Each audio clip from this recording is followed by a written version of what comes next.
여러분과 같이 나눌 말씀은 짧은 인생의 영원한 의미라는 그런 제목입니다. 죽음은 모든 인생에게 예의 없이 찾아옵니다. 죽음은 가난한 자에게도 부유한 자에게도 그리고 위대한 인물에게도 똑같이 찾아오는 것입니다. 그것이 인생의 평등한 종착지입니다. 또한 죽음은 미리 약속하거나 그리고 예고하고 찾아오지를 않습니다. 어느 날 갑자기 사고에 의해서, 질병에 의해서, 그리고 자연사의 형태로 찾아오기도 합니다. 죽음을 피하거나 막을 방법은 없습니다. 의술이 발달해도 생명을 영원히 붙잡지를 못합니다. 그래서 우리가 병원에 가보면 그것을 잘 느낄 수 있습니다. 얼마나 연약한 존재가 인간인가를 병원에 가면 깨닫게 됩니다. 의사가 누우라면 눕습니다. 입을 벌리라면 부릴 수밖에 없습니다. 그러나 죽는다고 끝이 아닙니다. 죽음 이후에는 심판이 있다고 오늘 본문은 말씀하고 있습니다. 오늘 본문 27절 같이 한번 읽을까요? 한 번 죽는 것은 사람에게 정해진 것이요 그 후에는 심판이 있으리니. 이 구절은 인간의 죽음 이후에 공의로운 하나님의 심판이 있다는 말씀입니다. 의인이든 죄인이든 하나님의 심판대 앞에 서게 되며 자신이 살아온 삶을 평가받는다는 그런 말씀이기도 합니다. 이 말씀 앞에 우리는 인간의 유한성을 깨닫습니다. 그리고 교만한 마음을 낮추어서 지혜롭게 현재를 살아가게 된다는 것입니다. 세계 3대 고백론이 있습니다. 교부 철학자였던 그 아우구스티누스가 4세기에 쓴 그런 참회록이 있고 프랑스 계몽사상가였던 루소의 고백론이 있습니다. 그리고 톨스토이의 참회록이 또한 있습니다. 시대와 문화는 다르지만 이 책들은 죽음 앞에 선 인간들의 그런 내면의 모습을 정면으로 응시하고 있습니다. 톨스토이는 그의 참회록에서 이렇게 말합니다. 이 세상에 죽음만큼 확실한 것은 없다. 그런데 사람들은 겨울은 준비하면서 죽음은 준비하지 않는다. 톨스토이는 저의 신앙에 많은 영향을 주었던 사람입니다. 톨스토이의 인생독권이라는 책이 1300페이지가량 되는데 저는 중학교 때 내내 그 책을 가지고 다니면서 읽었습니다. 그는 제 가운데서 하나님을 보았고 내면의 갈등 속에서 영생을 꿈꿨던 사람입니다.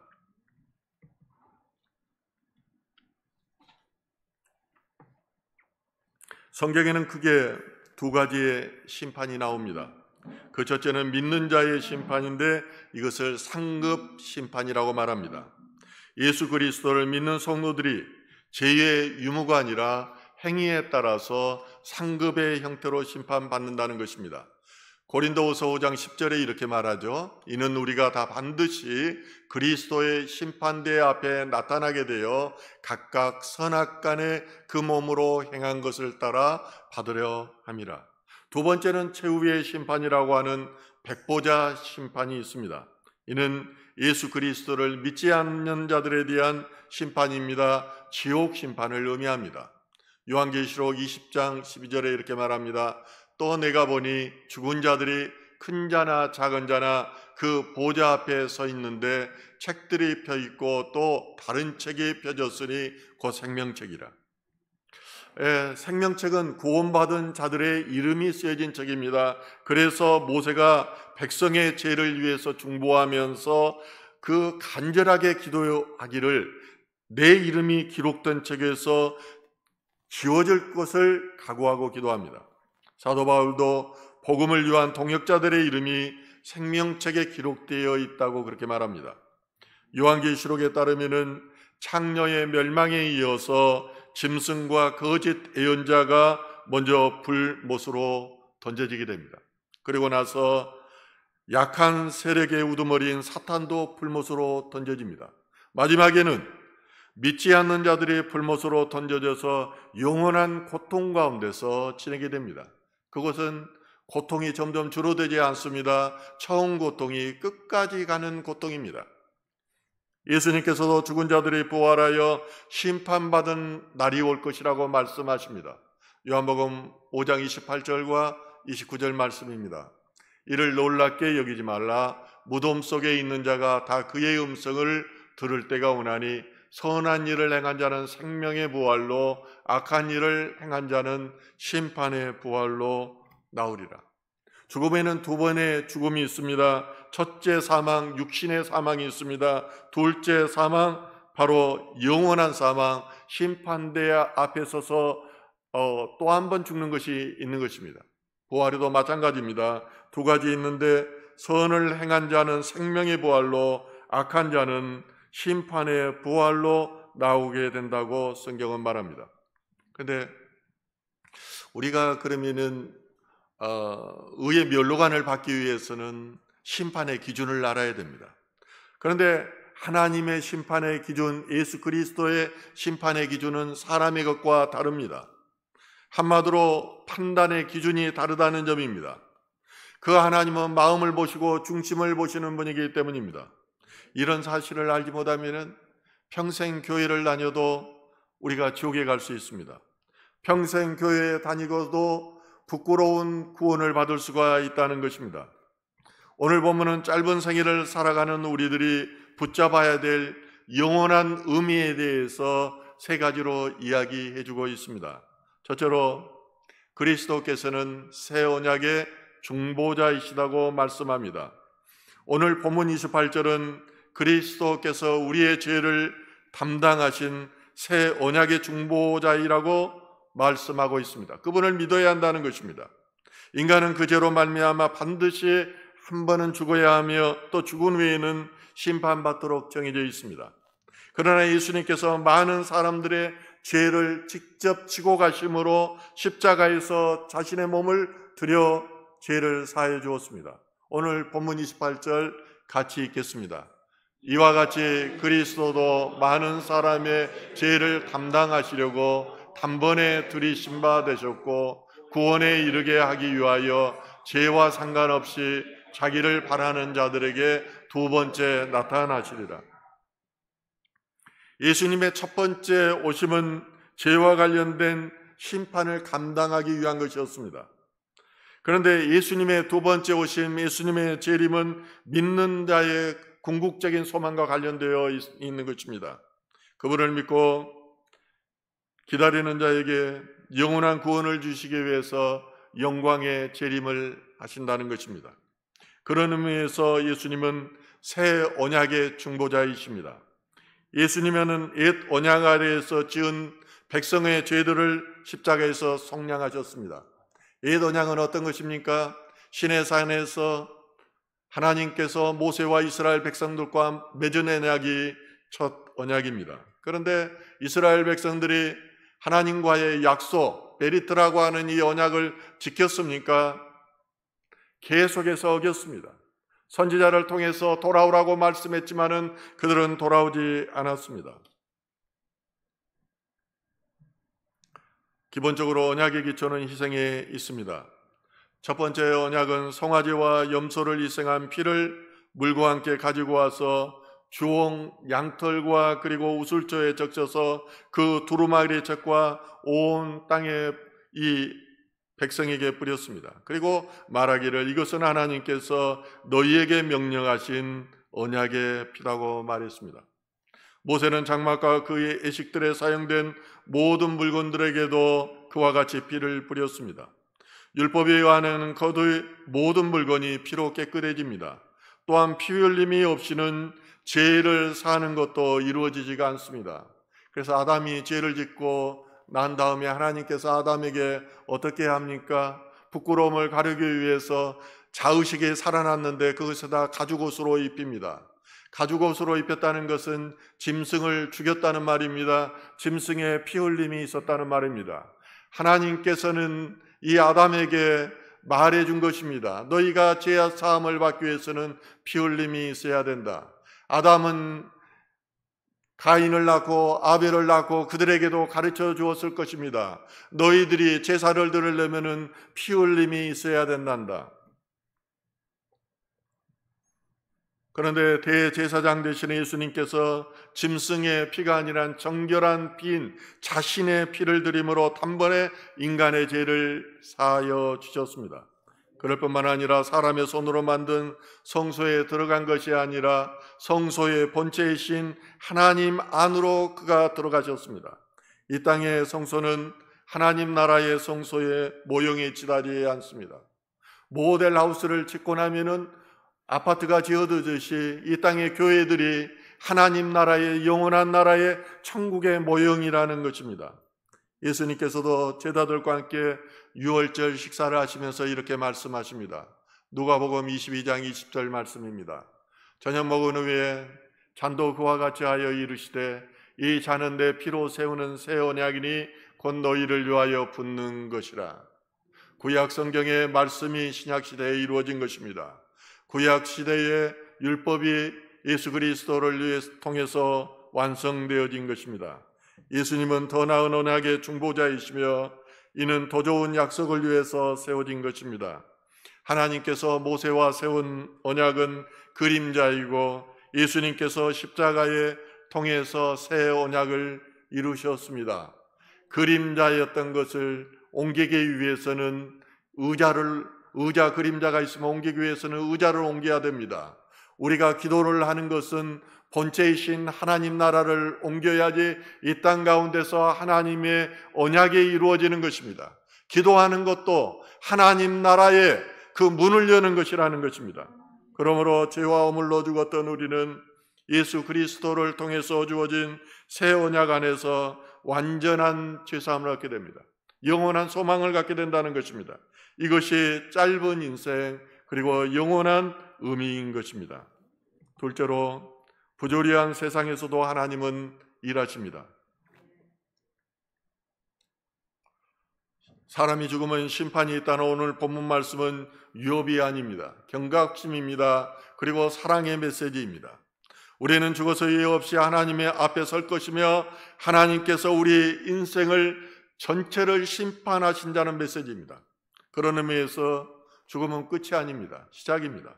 죽는다의 심판을 믿기 때문에 성도들은 현실에 고난이 오고 억울한 일을 당하고 그리고 죄악된 이 세상 가운데서도 하나님의 공의로우심을 믿고 끝까지 참고 견디는 것입니다. 그렇지 않았다면 이 세상은 만인에 대한 만인의 투쟁의 장이 되었을 것입니다. 알베르트 까뮈는 부조리 철학으로 유명합니다. 인간은 의미를 갈망하지만은 세계는 침묵한다는 것이 부조리입니다. 인간은 정의와 의미, 목적을 찾지만은 이 세상은 그것에 응답하지 않는 것처럼 보인다는 것입니다. 이 간격, 이 갈망과 침묵 사이의 그 충돌이 부조리입니다. 에레미야 선지자도 왜 악인이 형통하며 간사한 자들이 평안히 사느라고 하나님께 토로합니다. 오늘날도 거짓말하는 자들이 출세하고 정직한 사람이 손해를 보는 것처럼 보입니다. 그러나 하나님 없는 세상에서는 이 모든 것이 잠시의 형통입니다.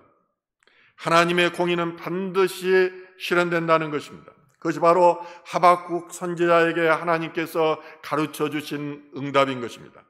우리는 하나님의 뜻을 완전히 이해할 수가 없습니다. 왜냐하면 하나님의 생각은 우리와 다르기 때문입니다. 하나님의 계획과 뜻은 우리의 계획과 뜻과 다르기 때문입니다. 그러나 세상의 부조리 속에서 우리가 붙잡아야 될 것은 이해가 아닙니다. 믿음입니다. 그런 의미에서 예수님께서 말씀하신 부자와 거지 나사로의 비유는 굉장한 영적 의미를 가지고 있습니다. 부자는 날마다 호화롭게 잔치를 벌이며 사치스럽게 살았습니다. 그의 대문에는 거지 나사로가 헌 옷을 입은 재앙자, 떨어지는 부스러기로 연명하려고 했습니다. 두 사람 모두 죽게 되었습니다. 나사로는 그러나 아브라함의 품에 갔으며 부자는 지옥에서 고통을 당하게 됩니다. 부자는 고통 중에 아브라함에게 자기를 도와달라고 그렇게 요청하였지만은 죽은 자에게는 더 이상의 기회가 없음을 알게 됩니다. 이 비유가 주는 교훈은 무엇일까요? 믿음입니다. 나사로가 천국에 간 것은 그가 가난했기 때문이 아닙니다. 그가 믿음이 있었기 때문입니다. 부자가 지옥에 간 것은 부유했기 때문이 아닙니다. 그가 바로 하나님 없이 자기만을 위해서 살았기 때문입니다. 이처럼 사람이 무엇을 가지고 사느냐가 중요하지 않습니다. 누구를 의지하며 사느냐가 중요한 것입니다. 세상은 부자가 성공한 사람이고 나사로는 실패한 인성처럼 그렇게 보입니다. 그러나 하나님의 시각은 전혀 달랐습니다. 사람은 외모를 보지만은 하나님은 그 중심과 믿음을 보신 것입니다. 이처럼 모든 불의와 죄는 결국 하나님의 심판대 앞에서 모두 드러나게 되었습니다. 청문회만 가도 과거 수십 년 동안에 있었던 것들이 다 까발려지잖아요. 그러나 하나님은 CCTV로 우리를 기록하듯이 다 보고 있고, 죽음의 순간을 지나는 그 순간에는 공통적인, 제가 그 임사 체험자들의 간증을 들어보면 빛을 만나는데 살아온 인생들이 짧은 순간에 파노라마처럼 지나가게 된다는 거예요. 그게 저는 생명책이라고 생각합니다. 그러므로 우리는 하나님의 공의에 대한 확증을 가져야 됩니다. 하나님 앞에 서 있다는 코람데오의 신앙을 가져야 한다는 것입니다. 예수님은 부조리를 예면하지 않으시고 부조리의 한가운데로 몸소 들어오셨습니다. 십자가는 가장 부조리한 사건이었습니다. 아무런 죄가 없는 예수님께서 우리들의 죄를 위해서 죽으셨다는 것이 얼마나 부조리한 것입니까? 그러나 하나님께서는 그 부조리를 통해서 하나님의 구속이 이루어졌습니다. 마귀는 하나님의 아들 예수를 십자가에 달려서 죽게 하면 끝날 줄 알았습니다. 사단의 나라가 이 땅 가운데 임할 줄 알았습니다.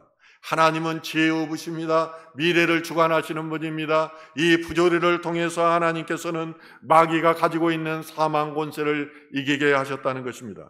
그래서 로마서 8장 28절은 이렇게 말합니다. 우리가 알거니와 하나님을 사랑하는 자 곧 그의 뜻대로 부르심을 입은 자들에게는 모든 것이 합력하여 선을 이루시니라. 저의 삶 가운데 가장 좋아하는 성경 구절이 이 말씀입니다. 저의 삶 가운데서 이것을 수없이 보았고 확증하기 때문입니다. 세상의 부조리는 우리를 절망으로 몰아가지만은 예수 그리스도 안에서는 그 부조리마저도 죄사함의 동기로 사용된다는 것입니다. 하나님은 반드시 공의로 심판하신 분임을 우리는 이 부조리 앞에서 믿어야 할 줄 압니다. 세 번째로, 우리는 오직 믿음으로 구원을 받습니다. 우리는 자신의 선행으로 결코 구원받지 못한다는 것입니다. 그러므로 예수님이 없이도 자기의 행위로 구원받을 수 있다고 말하는 사람들은 교만한 사람들입니다. 이렇게 주장하는 사람들이 바로 이단인 것입니다. 로마서 1장 17절은 이렇게 말합니다. 복음에는 하나님의 의가 나타나서 믿음으로 믿음에 이르게 하나니 기록된 바 오직 의인은 믿음으로 말미암아 살리라 함과 같으니라. 하나님께서 말씀해 주신 거예요. 하박국 선지자에게 말씀해 주신 거예요. 의인은 믿음으로 말미암아 살리라. 너희가 실망하지 말라는 것입니다. 이 악하고 부조리한 세상 가운데서 너희가 좌절하고 넘어지지 말라는 것입니다. 그 하나님을 믿고 공의의 하나님을 믿고 따르라는 것입니다. 사도 바울이 로마의 성도들에게 보내는 서신에서 이 로마서 1장 17절을 통해서 복음의 본질에 대해서 말씀해 주신 것입니다. 성경은 모든 사람들이 죄 아래에 있다고 말합니다. 인간의 선행이나 도덕이나 종교적 행위에 의해서 하나님 앞에 설 수가 없다는 것입니다. 예수님은 십자가에서 우리의 죄를 대신해 죽으셨고 부활하심으로 예수 안에 있는 영원한 생명을 우리에게 주셨습니다. 우리가 믿으면 그 생명이 우리에게 전가되는 것입니다. 그렇게 돼서 우리가 의로운 것이 아니라 의롭다고 하나님으로부터 인정받게 된다는 것입니다. 이 사실을 전심으로 믿고 예수님을 나의 구주로 받아들이는 것, 이것이 믿음입니다. 믿음은 단지 하나님이 계시다는 것, 이것을 아는 것에 머무르지 않습니다.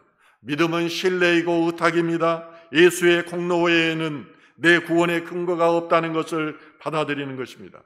19세기 말에 프랑스의 줄타기 고개사 찰스 브론딘이라는 사람이 있었습니다. 그는 세계에서 가장 넓고 망강인 나이아가라 폭포 위에 줄을 설치해서 그것을 자유로이 건너갔습니다. 나이아가라 폭포는 꼭 한번 가면은 좋습니다. 지하에서도 보고 배를 타고서 보고 또 요즘은 헬기에서도 위에서도 봅니다. 그 장관이 멋집니다. 프랑스와 그리고 미국과의 경계선상에 이 나이아가라 폭포가 있습니다. 어느 날 그는 수천 명이 지켜보는 가운데 수레바퀴 하나를 들고 줄리를 긋기 시작했습니다. 모두가 손에 땀을 쥐고 바라봤고 그는 마침내 줄 끝까지 무사히 걸어갈 수가 있었습니다. 관중들이 환호할 때 이 블론딘이 외칩니다. 여러분, 제가 사람을 등에 업고 이 폭포를 건널 수 있다고 믿습니까? 그래서 사람들이 믿습니다 이렇게 대답해요. 그러자 블론딘이 다시 말합니다. 그렇다면 내 등에 업혀서 이곳을 건널 분이 있으면 제 앞으로 나와 주십시오. 한 사람도 없어요. 그것이 오늘날 믿음과 같은 것입니다. 앞으로는 예수님을 믿는다고 하지만은 예수님이 가신 십자가의 길, 예수님이 가신 좁은 길, 이것에 가기를 원하는 사람은 많지 않다는 거예요. 예수님과 같이 3년 반 동안 공생애를 지나면서 죽은 자가 살아나는 것도 보았고 귀신이 쫓겨나는 것도 보았던 제자들도 예수님이 십자가로 가니까 다 도망갔어요. 가까이 있으면 죽을 것 같으니까 갈릴리까지 도망갔어요. 지엄자가 없다고 판단한 블론디는 간중 가운데서 한 사람을 지목합니다. 당신은 나를 믿습니까? 해리 콜코드라는 이름의 그 남자는 아무런 주저함 없이 이렇게 말합니다. 나는 당신을 믿습니다. 기꺼이 당신 등에 업히겠습니다. 그리고 그는 등에 업혀서 무사히 나이아가라 폭포를 건넜습니다. 믿음은 줄 옆에 서서 손뼉 치는 것이 아닙니다. 믿음은 예수님을 믿고 그와 함께 좁은 길을 가는 것입니다. 예수님과 같이 십자가의 길을 가는 것입니다. 예수님께서 그러므로 내 제자가 되려면은 매일 너를 부인해라. 네 안에 생각들이 나타나고 자기 확장을 요구하는 그런 높아지려고 하는 생각들이 너를 지배할 것이다. 이럴 때마다 너는 부인해라. 그리고 매일 십자가를 지라. 내가 지나갔던 그 십자가의 보혈의 피 밑을 지나가면 너의 과거, 너의 상처, 너의 야망 이것들을 다 내려놓고 깨끗하게 씻도록 하거라. 그럴 때 우리는 비로소 오직 은혜로 오직 믿음으로 구원을 받았다고 말할 수 있습니다. 그럴 때 우리는 비로소 복음의 능력을 체험하게 되는 것입니다. 시편 90장 10절은 이렇게 말합니다. 우리의 연수가 70이요 강건하면 80이라도 그 연수의 자랑은 수고와 슬픔뿐이요 신속이 가니 우리가 날아가나이다. 총알같이 한다고 그러죠. 날아간다고 말해요. 날아간다고. 저도 이제 60대 중반을 넘어서니까 시간이 어찌나 빨리 가는지 모르겠어요. 늘 생각하는 것은 어떻게 하면은 열매 맺을 것인가. 저 좋아요. 열심히 하다가 그냥 마치면 됐지 무슨 열매냐고 말할지 몰라요. 저는 하나님의 살아계심을 보았어요. 온몸이 떨림으로 보았어요. 삶의 전환기마다 하나님께서 직접 음성으로 말씀해 주는 걸 들었어요. 그런데 그냥 내 할 일 다 했다고 저는 그렇게 하고 싶지 않아요. 우리는 평소 천년만년 살 것처럼 이 땅에 소망을 두고 살아갑니다. 그러나 시편 기자는 우리가 연수가 70이요 강건하면 80이라고 말합니다. 우리의 인생도 총알이 날아가는 것처럼 빨리 지나가며 결국은 하나님의 심판대 앞에 선다는 것, 이것을 우리는 기억하며 살아야 됩니다.